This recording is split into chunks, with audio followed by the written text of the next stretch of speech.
Iran का एटमी programme, आबना हरमुज़ की बहाली, ईरान पर लगी तेल की पाबंदियां और ईरान के 25 अरब डॉलर की बहाली, ये वो सारी शिकें हैं जो अब तक ईरान अमेरिका मुआहदे में अब तक सामने आ चुकी हैं। इन सब बातों को मद्देनज़र रखते हुए ऐसा लगता है कि ईरान ने जंग के मैदान के साथ साथ टेबल पर भी, यानी मुज़ाकरात की मेज़ पर भी अमेरिका को शिकस्त दे दी है। इस सारे मामले पर आमिर रज़ा से बात करते हैं। आमिर भाई, कुछ शिकें सामने आ चुकी हैं, कुछ मज़ीद शिकें हैं, हमारे नाज़रीन को ये भी बताइएगा और ये भी बताइएगा कि क्या वाकई ईरान ने मुज़ाकरात की टेबल पर भी अमेरिका को शिकस्त दे दी? ठीक है, सबसे पहले बात तो डोनाल्ड ट्रंप का एक कमेंट है ईरानी जो नेगोशिएटर्स हैं कि ये बहुत हार्ड लाइनर्स हैं। हार्ड लाइनर्स से मुराद हैं कि ये अपने मौक़िफ़ से पीछे नहीं हटते हैं, किसी सूरत भी ये सरेंडर करने को तैयार नहीं होते हैं। देखें, इस माहदे से पहले हम 2015 के माहदे में जाते हैं, जब बाराक ओबामा ने शायद मुआहदा किया था ईरान के साथ, और उसमें ये चीज़ें शामिल थी। क्या 3 अरब डॉलर देकर गए थे अमेरिकन जो थे उस जंग बंदी के लिए, और ईरान को बहुत सारी रियायतें उस जंग बंदी के दौरान मिली। उसके बाद जब ट्रंप आते हैं तो नई पाबंदियाँ लग गई, नई करारदादें पेश हुई, वो एक अलग मामला है। लेकिन ये हार्ड लाइनर्स जो हैं ये हर मरतबा जीत जाते हैं। ये इनका मैं ये समझता हूँ कि ये इनकी बहुत बड़ी कामयाबी है। ये अपने मौक़िफ़ से एक सिरे मुँह जिसको बोलते हैं, यानी एक बाल बराबर भी जो है पीछे नहीं हटते हैं।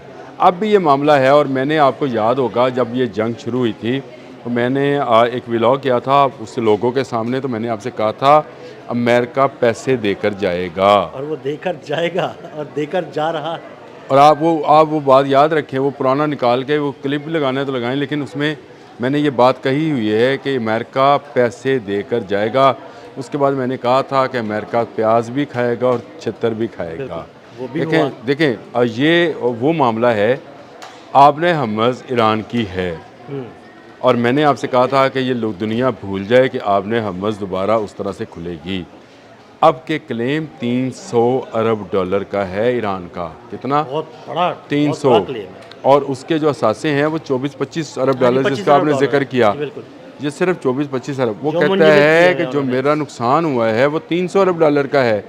वो कैसे पूरा होगा? आपने हरमुज़ खुल जाएगी, लेकिन उसमें शर्त हमारी यही रहेगी कि ये जो गुजरेगा वो टैक्स देगा। ये टैक्स से 300 अरब डॉलर जब पूरा हो जाएगा, उसके बाद हम टैक्स लेना बंद कर देंगे। कि ये वो चीज़ें हैं जो कि अगले 60 दिनों में तय होनी है।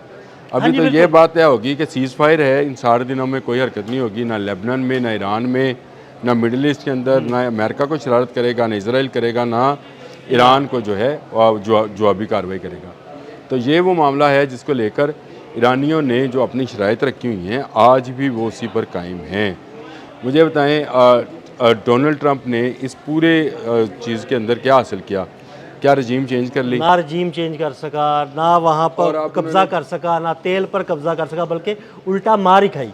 हाक पर कहा मैं कब्जा करूँगा, कोई भी नहीं। रजीम चेंज कहीं मैं करूँगा, नहीं न कर सके, और फिर ईरान की तिजारत को मुकम्मल तौर पर ब्लॉकेड भी नहीं कर सके।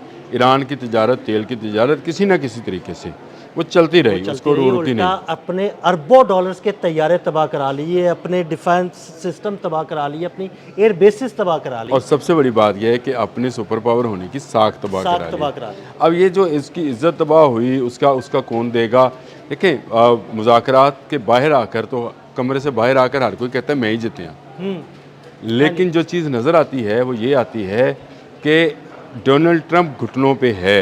बिल्कुल ऐसे ही। और वो जो अभी बासर आगची का आप ही ने मुझे एक वो बयान भेजा कि हमारी तलवार मुसलसल आपने लटकी है, ये वो बयान है जिसका मतलब ये है कि जैसे ही तुम ज़रा सा यू टर्न लोगे इस मायदे से, तो हम जो है वहाँ पे से बंद कर देंगे। और आपने हरमुज़ बंद होने का मतलब अब दुनिया समझ गई है। शायद इससे पहले दुनिया इसको इस नज़र से नहीं देख रही थी कि अब इसका बंद होना जो है वो पूरी दुनिया के लिए धमाका, इवन 12,000 किलोमीटर दूर बैठे अमेरिका के लिए भी उतने ही धमाका हेज है जितना चंद 100 किलोमीटर दूर बैठे मिडल ईस्ट के किसी मुल्क के लिए हो सकता है।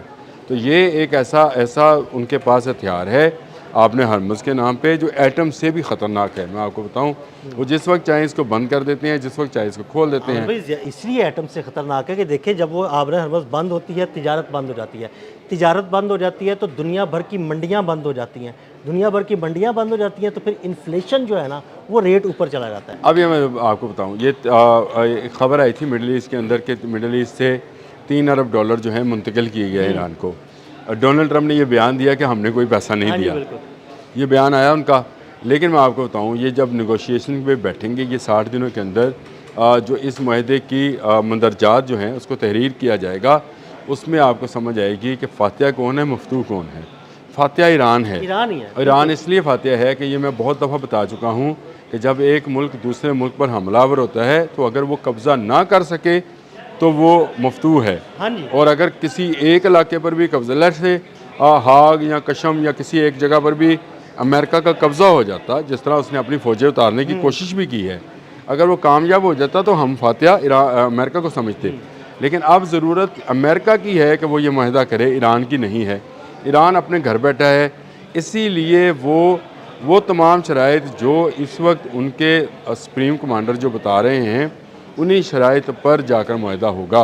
ये आज लिख लें, ये 60 दिन के बाद जो माहिदा अनाउंस होगा उसमें आप देख लीजिएगा कि अमेरिका इसमें विन नहीं कर सकेगा।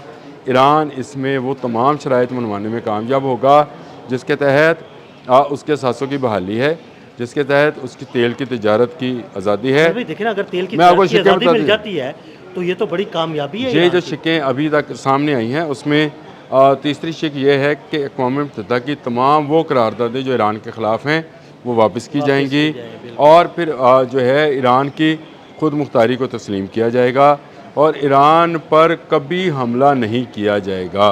अब ये वो चीज़ है जिसको अमेरिका और इज़राइल अगर तस्लीम करते हैं, मैं ये नहीं कहता कि अकेला अमेरिका तस्लीम करे, अमेरिका और इज़राइल तस्लीम करेंगे तो ये ख़त्ते में अमन की अलामत होगा।